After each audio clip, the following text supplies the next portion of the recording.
Magandang gabi mga kapuso. Ako po ang inyong Kuya Kim na magbibigay sa inyo ng trivia sa likod ng mga trending na balita.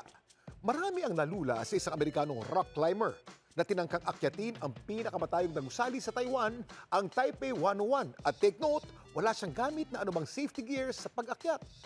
Babala, delikado ito kaya huwag gagayahin. Abot langit ng kaba ng libu-libong katao sa labas at loob ng pinakamataas na gusali sa Taipei, Taiwan, ang Taipei 101. Nangan lalaking ito, lakas loob na tinangkang akyatin ng building nang walang kung anumang safety gear. Opo, walang lubid-lubid.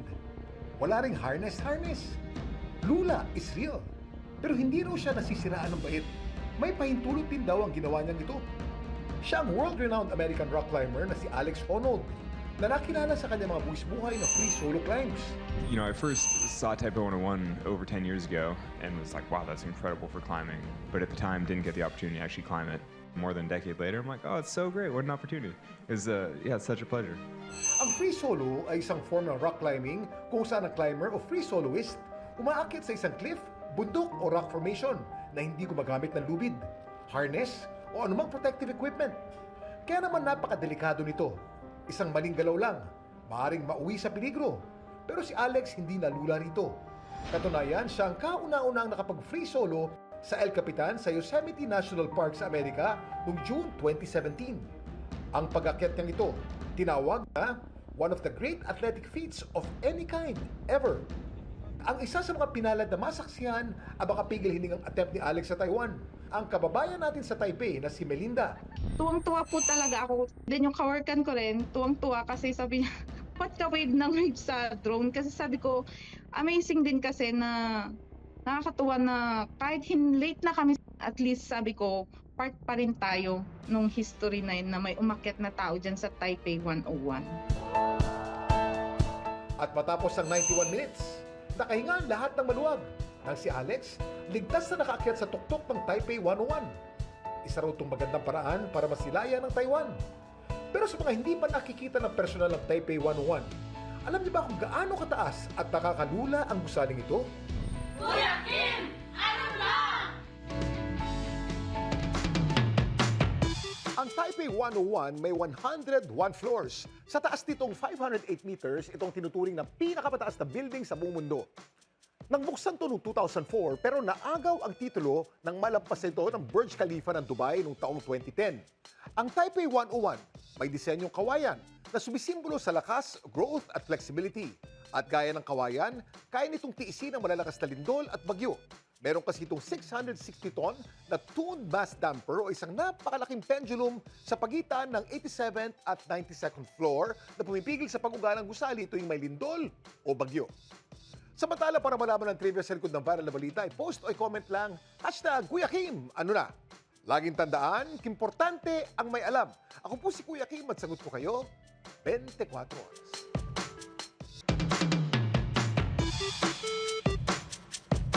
Magandang gabi mga kapuso. Ako po ang inyong Kuya Kim na magbibigay sa inyo ng trivia sa likod ng mga trending na balita. Bugtong-bugtong, may pakpak, may tuka, sa langit ng Olango, Cebu madalas makita. Ang sagot, hindi lang basta ibon, kundi ibog de remote. Paano nga ba napalipad ng matayog ng isang lalaki ang RC o remote control na ibon na mano-mano niyang ginawa? Sa kalangitan ng Olango, Cebu, na-videohan ang ibong ito. Pero kahit matayog man ang lipad ang naturang ibon, hindi raw pala totoo. Isa lang pala itong RC o remote controlled na ibon na mano-manong binuo ni Cyril. So, na-inspire po ako sa mga flying object like airplane or sa mga birds. Before is meron akong nasirang eroplano tapos ginawa ko ng bagong body niya. Bata pa lang daw si Cyril, hilig na niya magbuting-ting o magkumpuni ng anumang bagay. High school. Nag-aayos ako ng mga flashlight, speaker, sirang mga gadget. Paborito niya rin daw noon ang mga laruang de remote control. Napag-isipan kong gumawa ng mga walking robot, gumagawa ko ng RC bot dahil marami din nag-order. Hanggang sa ang dalawang hilig niyang ito, kanya raw pinagsama. Gumagawa siya ng sarili niyang mga remote control na laruan. Kabilang na rito ang kanyang latest na obra, ang RC Bird. Gumawa ko ng mga recycled materials like ng mga barbecue stick na pinagdikit-dikit ko tapos yung pakpak niya is plastic ko. Gamit ko yun is electric motor ng mga bata. At dahil may pakpak ang balita, kung kani-kaninong newsfeed nakarating ang video ng RC Boy de Cyril.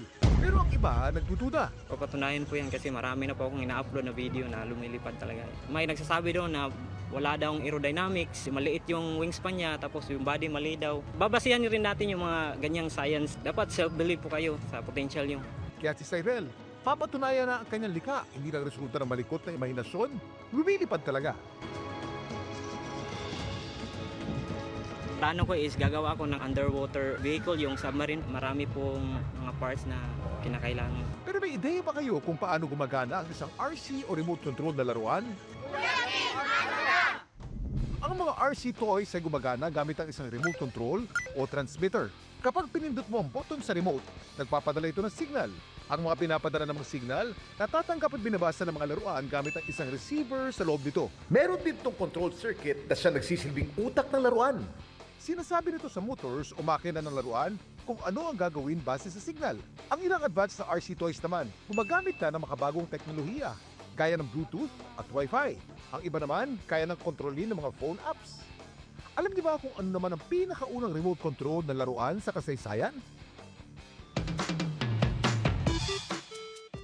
Ang pinakaunang remote control o RC toy sa kasaysayan ay hindi RC car, airplane o helicopter, kundi isang remote control na boat o bangka. Ito'y pinakita ni Nikola Tesla sa isang demonstration sa New York City sa Amerika noong 1898. Gumana ito gamit ang wireless signals.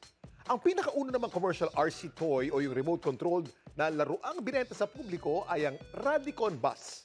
Binenta at pumatok naman ito sa Japan noong 1950s. Samantala, para malaman ang trivia sa likod ng viral na balita, i-post o i-comment lang, #Kuya Kim, ano na? Laging tandaan, importante ang may alam. Ako po si Kuya Kim at sagot ko kayo 24 oras.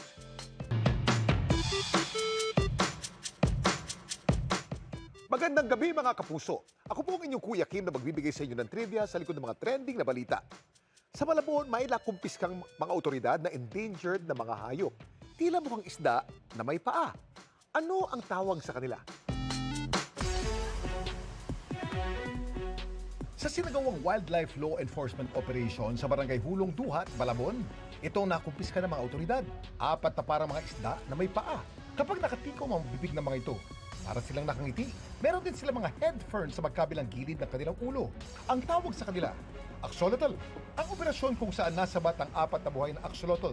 Pinangunahan ng DNR Environment Law Enforcement and Protection Service, CIDG, Northern Police District at DNR National Capital Region. 2 na aresto sa nasabing operasyon. Nakuha po doon ang 4 heads ng axolot. Nakalagay po yon sa 2 plastic container. Ang pangangalaga at pagbebenta po ng wildlife na wala pong karampatang or kaukulang papel ay paglabag po ng ating Republic Act 9147, ang tinatawag nating Wildlife Resources Conservation and Protection Act, na may karampatang parusa po yan ng pagkakulong ng 1 taon hanggang 2 taon at fine po na 2,000 hanggang 200,000. Ang mga axolotl nasa kustodiya ngayon ng Biodiversity Management Bureau Rescue Center. Sila yung in charge sa pangangalaga, sa pagsusuri, rehabilitation at saka proper disposition. Pero may ideya ba kayo kung anong klaseng hayop nga ba ang axolotl? Kuya Kim, ano na? Ang axolotl, native sa Mexico, kung saan tinatawag din silang Mexican walking fish. Pero kahit na mukha man silang mga isda na may paa, ang mga axolotl hindi mga isda, sila yung mga amphibian o hayop na kayang mabuhay sa tubig at sa lupa. Yung makikita nating parang balahibo sa gilid ng mga ulo nila, ginagamit nilang mga hasang para makahinga sila sa ilalim ng tubig. Kamag-anak sila ng mga salamander. Sila rin ay mga carnivore at nocturnal hunters. Kabilang sa mga kinakain nila ang uod, insekto, mollusks at maliliit na isda. Yung primary feeding method nila is yung suction. Ang nakakalungkot lang, sila ay critically endangered ayon sa IUCN o International Union for Conservation of Nature. Sama-sama yan hindi lang sa pet trade Yung pollution, pati habitat destruction. Ang pangalan ng mga axolotl, hindi lang mahirap bigkasin, kakaiba rin ang tunog. Alam niyo ba kung anong ibig sabihin nito?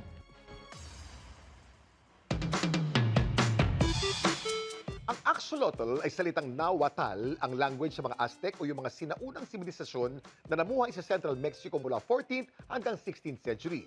Ang ibig sabihin nito, water monster o servant of water. Hango ito sa pangalan ng Aztec god ng apoy at kidlat na si Xolotl na may kakayahang magbago ng anyo at maging isang salamander. Samantala, para malaman ang trivia sa likod ng viral na balita, i-post o i-comment lang, #Kuya Kim. Ano na? Laging tandaan, importante ang may alam. Ako po si Kuya Kim at sagot ko kayo, 24 oras.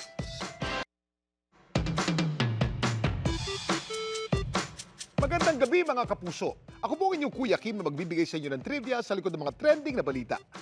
Usap-usapan ang isang poso sa Zamboanga del Norte. Kusa kasi itong naglalabas ng tubig kahit wala namang nagbobomba.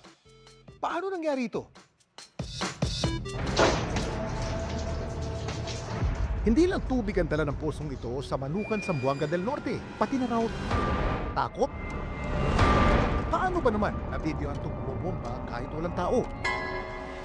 Nagana na po ng bomba bisa ko'y tao. Ang hawakan nito, kitang umaakyat baba pa, hanggang sa tuluyan na itong natanggal mula sa puso. Na, patay. Na, naunsa naman na. Ang video kuha ng katukayo kung si Kim.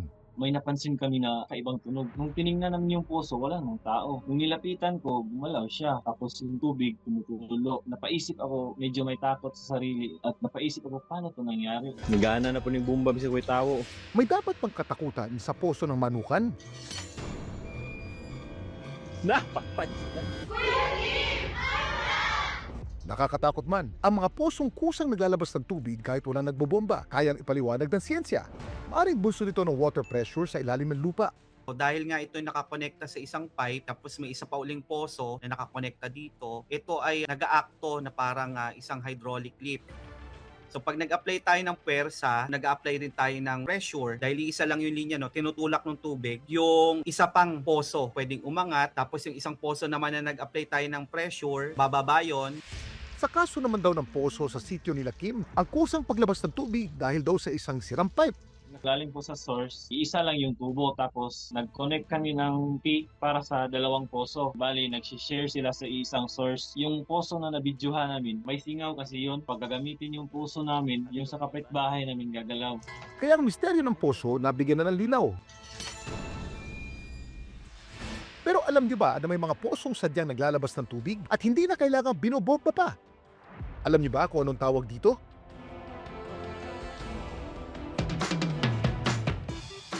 Ito ang artesian well, isang balon kung saan ang tubig ay kusa ng umaakyat at umaagos palabas kahit hindi ito pinapump o binobomba. Paano nangyari ito? May nakaimbak na tubig sa ilalim ng lupa. Dahil sa pressure, kapag binutas o hinukay ang lupa, umaakyat ang tubig papunta sa ibabaw. Dahil kusa na nga lumalabas ng tubig, ang mga artesian well, mainam na gamiting patubig sa bukid. Samantala, para malaman ang trivia sa likod ng viral na balita, i-post o i-comment lang, #Kuya Kim. Ano na? Laging tandaan, importante ang may alam. Ako po si Kuya Kim at sagot ko kayo, 24 oras.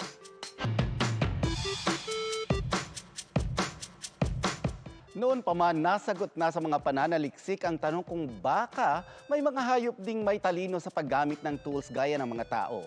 At dagdag sa mga yan, ang baka sa Austria na pinangkakamot ang walis sa iba't ibang paraan. Kuya Kim, ano na?